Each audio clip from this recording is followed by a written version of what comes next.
Not a single spot. আমরা পুরো এলাকা নিয়ে একটা মাস্টার প্ল্যান করা, প্রতিটা খালে যেন টুরিস্টরা যেতে পারে, বাংলাদেশ যেন সারা বিশ্বে এত সুন্দর ল্যান্ডস্কেপ দেখতে পারে, এখন কিন্তু দেখতে পারে না। এসে আমরা কিছু ঘর দেখি, আমরা চাইনিজ ম্যাটেরিয়াল বিক্রি হচ্ছে, নানা ধরনের অন্য দেশীয় জিনিস বিক্রি হবে, দেশের স্থাপনা হবে, দেশের ম্যাটেরিয়াল দেওয়া হবে পুরো সিলেট অঞ্চল। এটা একটা কেস স্টাডি। আমরা আজকে সারাদিন ঘুরবো, আজকে না, আমরা আরও পুরো 6টা স্পট আমরা দেখে সবগুলো মিলে একটা নেটওয়ার্ক তৈরি করব।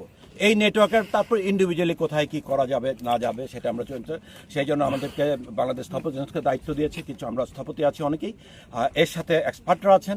সব মিলে আসলে আমরা যদি দেশের জন্য কিছু একটা ভবিষ্যৎ প্রবণের জন্য, যেটা শুধু ট্যুরিজম নয়, ট্যুরিজম রেস্টোরেশন নয়, এটা একটা ভবিষ্যতের ইনকাম জেনারেটিংও দেশের জিডিপিতে কন্ট্রিবিউট করতে পারবে।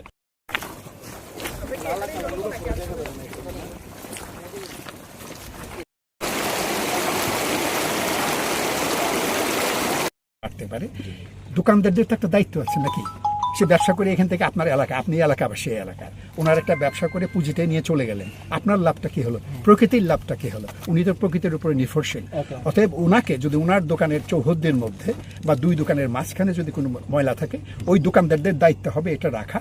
সরকারের দায়িত্ব হবে ওই দোকানগুলো 5টা 10টা দোকান মিলিয়ে বড় করে একটা বাকেট দিয়ে দেওয়া, যার মধ্যে ময়লাগুলোকে ফেলা যাবে।